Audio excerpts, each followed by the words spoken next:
Hey everyone, welcome back. Today we're diving deep into a topic you specifically requested. Oh, yeah. Yeah.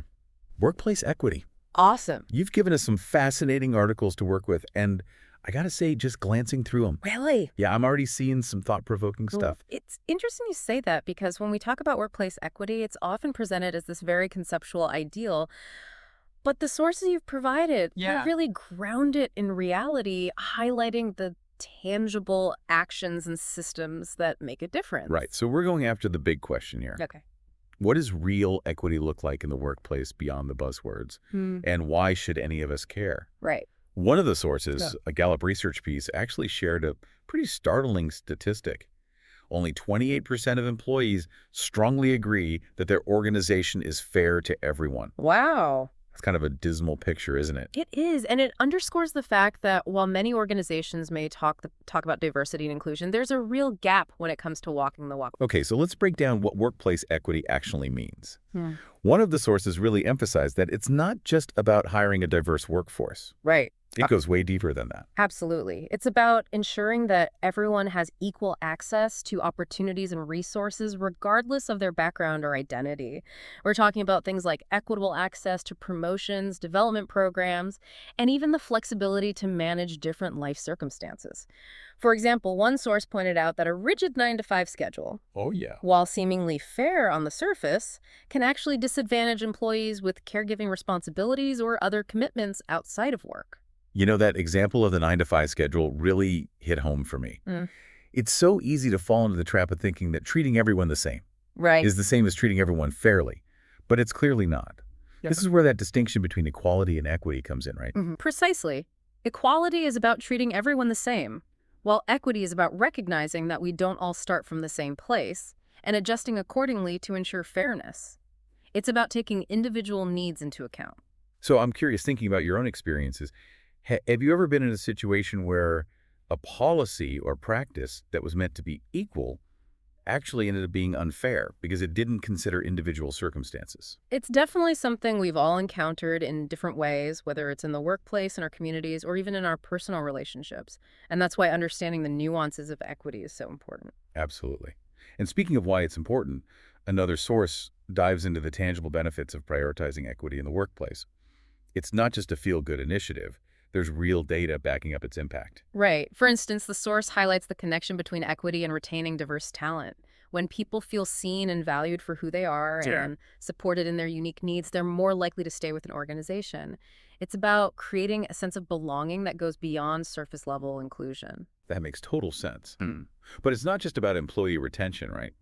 This source also talks about how equity can actually boost employee well-being, which has huge implications for productivity and overall success. Absolutely. They cite research showing that transgender individuals, for example, are far more likely to experience mental health challenges than their cisgender counterparts. Wow. Creating a work environment that's equitable in terms of mental health resources, support systems, and even financial stability can make a huge difference in the lives of these employees. It's a reminder that we're not just talking about abstract concepts here. We're talking about real people's lives and well-being.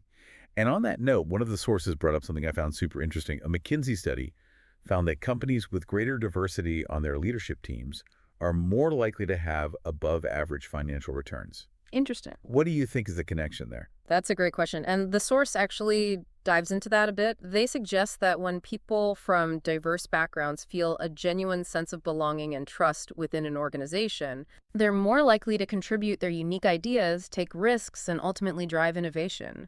It's about fostering a culture where everyone feels empowered to bring their full selves to the table. It's like that saying, diversity is being invited to the party, inclusion is being asked to dance. But equity is making sure everyone has the space and support to dance their own way, right? Exactly. And when everyone is dancing, so to speak, Yeah. that's when the real magic happens. I love that analogy. Now, one of the things that really caught my attention was this idea of using nudges to promote equity in everyday work life. Yeah. It seems like a simple yet powerful concept, Yeah, but can you explain what exactly a nudge is and give us some concrete examples? of course. A nudge is essentially a small, subtle change in the environment or process that encourages people to make more equitable choices, often without them even realizing it. It's about making the right choice, the easy choice. For example, One source talked about putting up signs in meeting rooms to remind people to speak clearly for anyone who lip reads. Such a small thing, but it can make a world of difference for those who need it. I'm already starting to think about what nudges we could implement in our own workplace. What are some other examples from the sources? Another great example was encouraging people to include their pronouns in their email signatures. It's a simple way to normalize sharing that information and create a more inclusive environment for transgender and non-binary individuals. Right. It's about those little things that can add up to a big cultural shift. So thinking about your own work environment, what are some nudges that you think could be implemented to promote equity? We'd love to hear your ideas. It's a great exercise to reflect on, and it ties into another key concept highlighted in the sources, the role of upstanders in creating a more equitable workplace. Ah, yes, the upstander. It's that person who doesn't just stand by when they see bias or prejudice happening. Right. They actively step in to challenge it. I think we all have a bit of an upstander inside us waiting for the right moment to emerge. Absolutely. And one of the sources actually provides a framework for becoming a more effective upstander based on the work of Kim Scott, Okay. author of Just Work. She outlines 5 actions that anyone can take when they witness bias. Okay, I'm intrigued. Break it down for us. What are these 5 actions? So first, you can be direct. Directly call out the bias or prejudice you're seeing. Yeah. Second, you can delegate, find someone with more authority like a manager and ask them to intervene. That makes sense, especially if you're not in a position to directly address the situation yourself. What are the other options? The third action is to distract. Create a diversion to de-escalate the situation and give the person being targeted a chance to collect themselves. The fourth is to document. Okay. Take notes on what's happening, who's involved, and any specific language used. This can be crucial if further action needs to be taken. Documentation is so important. It's about creating a record and holding people accountable. Okay. What's the 5th and final action? The 5th action is to delay. You don't always have to react in the moment. Sometimes it's better to check in with the person who was targeted afterward. Offer your support and see how you can help. I love that. It's about recognizing that there's no one right way to be an upstander. Sometimes the most impactful action is simply offering support and solidarity. Exactly. And all of these actions contribute to creating a safer, more inclusive environment for everyone. So we've talked about nudges, upstanders. Yeah. It seems like these are all part of a bigger picture, Yeah. right? It's not just about isolated actions. It's about creating a culture of equity that permeates every aspect of the workplace. You're absolutely right. And one area where this becomes particularly crucial is when we talk about the pay gap. The pay gap. It's 2025 and we're still talking about this. It's baffling that such huge disparities still exist. It is disheartening. But one of the sources offers some practical advice on how to address this persistent issue, drawing on the insights of Ruchika Tolston, Right. author of Inclusion on Purpose. Okay, I'm all ears. What does she recommend? Well, she starts by emphasizing the importance of transparency around salaries. Employers should be upfront about salary ranges for positions right from the start. Yeah. No more hiding behind vague language or waiting until the offer stage to reveal the numbers. Transparency is so key. It helps to level the playing field from the get-go. Absolutely. Tolston also suggests that higher earners, especially those in positions of privilege, should be more open about their own compensation. This can help to break down those power imbalances and empower others to advocate for fair pay. I've never thought about it that way, but it makes so much sense. It's about using your privilege to advocate for those who might not have the same leverage. Right.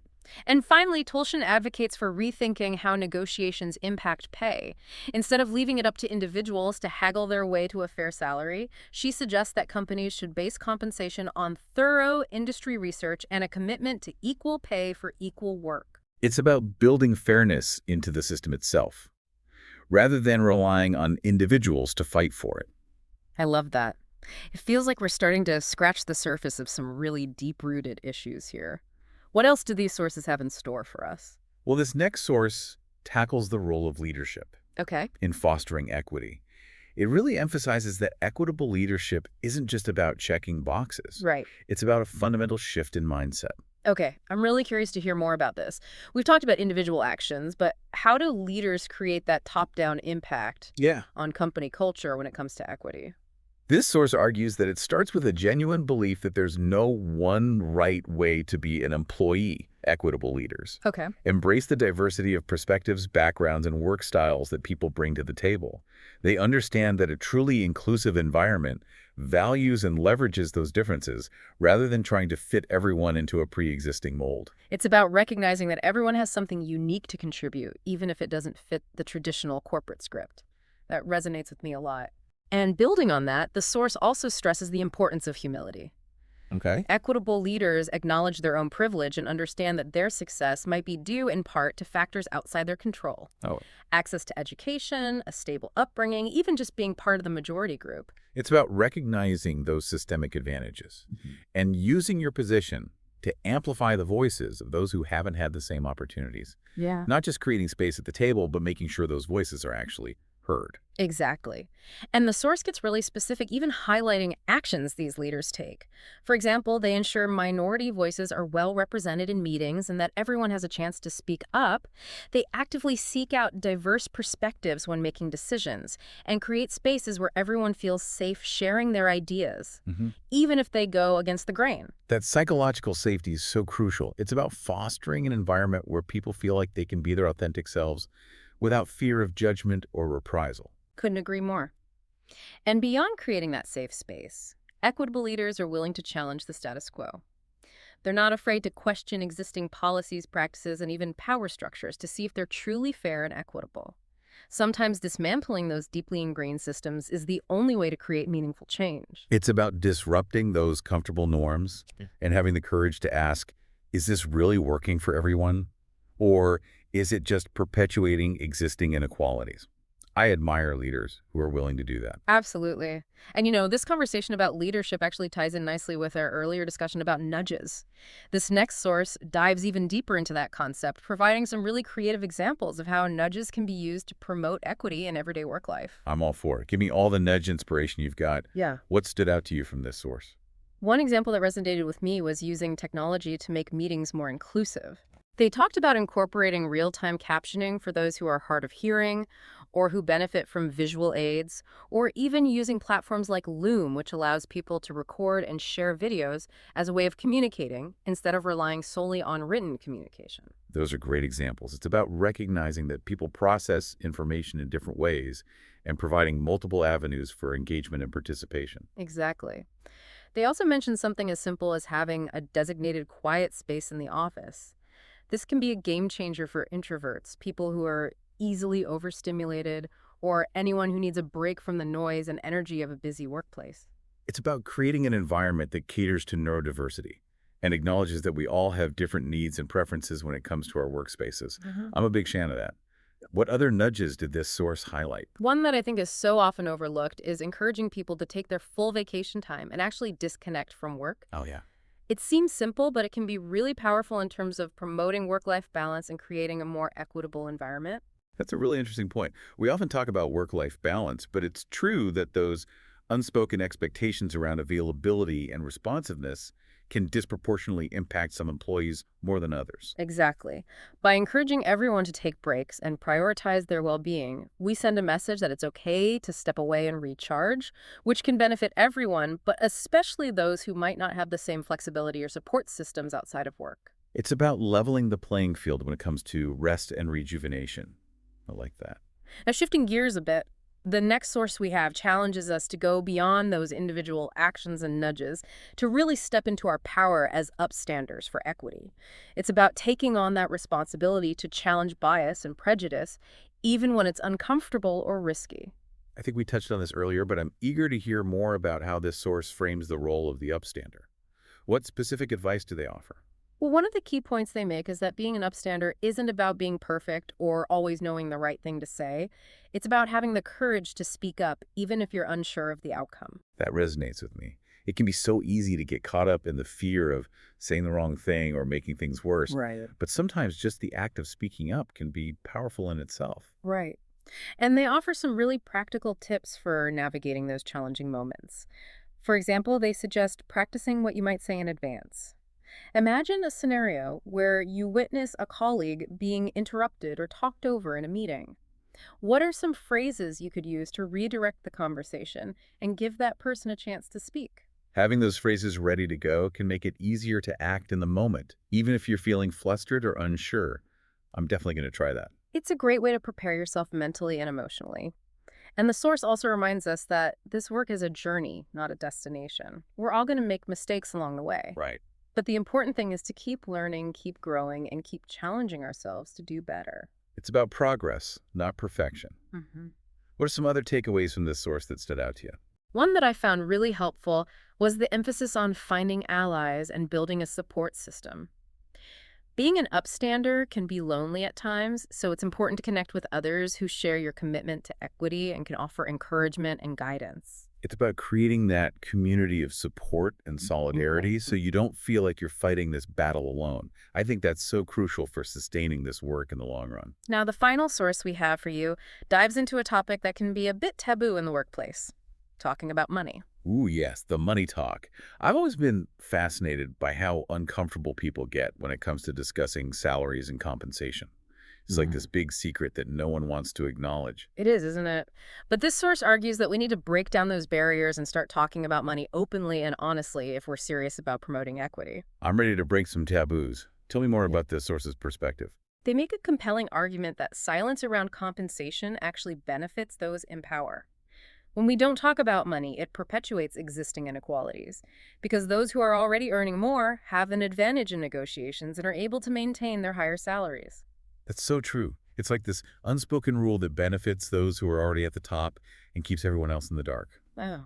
What strategies does this source suggest for breaking the silence? One suggestion is to encourage people to share their salary history with colleagues and potential employers. It can feel awkward at first, Right. but normalizing these conversations can help to level the playing field and empower others to advocate for fair compensation. I can see how that would be helpful, but I also understand why people might be hesitant to share that information. It's so deeply ingrained in our culture that talking about money is inappropriate or even taboo. I agree.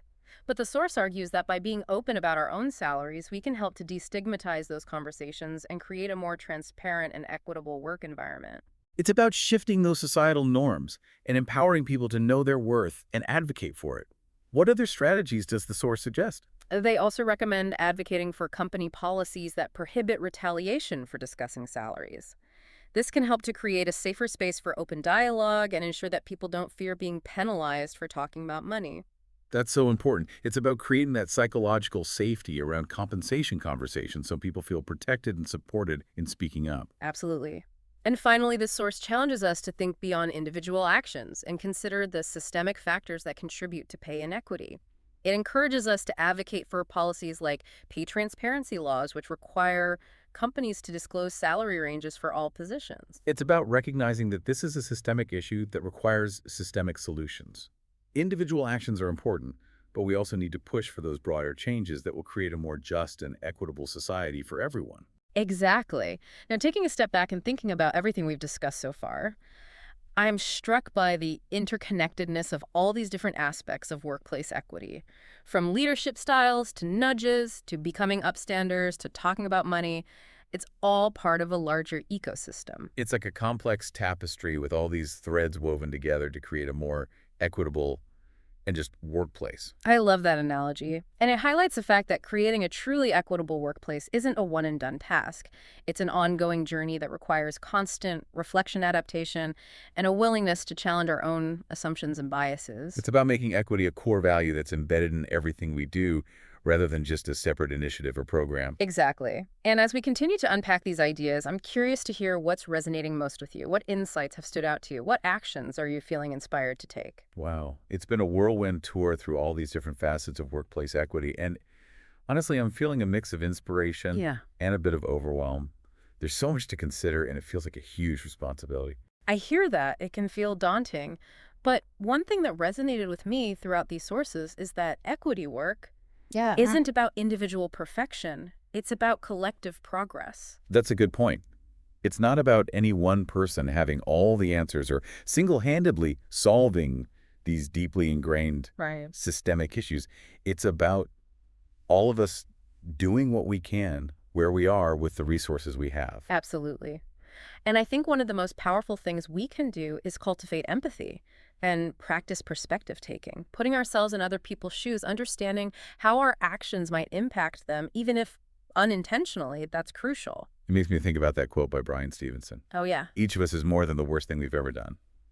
Applying that to workplace equity means recognizing that people make mistakes. We have biases we might not even be aware of, but it's the commitment to learning and growing that matters. Such a powerful quote and so relevant to this conversation. It's about creating space for grace and understanding for ourselves and for others while still holding each other accountable. And speaking of accountability, one of the sources had a really thought-provoking line that stuck with me. Okay.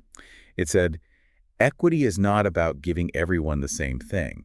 It's about giving everyone what they need to succeed." That perfectly encapsulates the core of this whole discussion. It's about recognizing that we all have different starting points, different needs, and different strengths. Yeah. And it's about building systems and structures that provide the necessary support for everyone to thrive. It's about leveling the playing field, not by bringing everyone down to the lowest common denominator, but by providing the resources and opportunities for everyone to reach their full potential. Exactly. And to bring this back to the workplace, one of the sources highlighted the importance of creating what they call equitable pathways Oh, interesting. for career development. Okay. This means ensuring that everyone has access to the training, mentorship, and sponsorship opportunities they need to advance within the organization, regardless of their background or identity. I love that. It's not just about opening the doors. It's about paving the path and providing the support along the way. It's about actively dismantling those systemic barriers that have historically prevented certain groups from accessing those opportunities. Right. It's about moving beyond those passive notions of equal opportunity and taking concrete actions to create a truly level playing field. So as we wrap up this deep dive, I'm feeling a renewed sense of hope and possibility. It's clear that creating a truly equitable workplace and world is an ongoing journey, but it's a journey worth taking. I couldn't agree more. It's a journey that requires all of us to show up with empathy, courage, and a willingness to challenge the status quo. And I think one of the key takeaways for me is that equity isn't just about policies and procedures. It's about relationships. It's about how we treat each other, how we listen to and learn from one another, and how we create spaces where everyone feels valued and respected. Beautifully said. It's about fostering a sense of belonging and interconnectedness, recognizing that we're all in this together. Now, before we sign off, I want to leave you with a final thought-provoking question. Okay. Inspired by one of the sources we explored today, it's a question that extends beyond the workplace and into our broader lives. Ooh, I love a good parting question. Lay it on us. Here it is. How can we extend these principles of equity beyond the workplace and into our communities, our schools, our families, even our personal relationships? What a powerful question. It's a reminder that equity isn't just a work issue. Right. It's a human issue. It's about how we show up in the world and how we interact with every single person we encounter. Exactly. It's about challenging those ingrained systems of inequality and injustice wherever we find them, whether it's in our neighborhoods, our social circles, or even within our own families. It's about recognizing that the work of creating a more equitable and just world starts with each of us in every aspect of our lives. So as you go about your day, we encourage you to reflect on that question and to consider how you can be a force for equity in every interaction, every decision, every space you occupy. Because ultimately, building a more just and equitable world starts with each of us. It's been a truly insightful journey exploring this topic with you. Thank you for diving deep with us today. And thank you for listening and engaging with these crucial ideas. We'd love to hear your thoughts and continue the conversation. Be sure to connect with us on social media. Until next time, keep diving deep, keep challenging the status quo, and keep pushing for a more equitable world for everyone.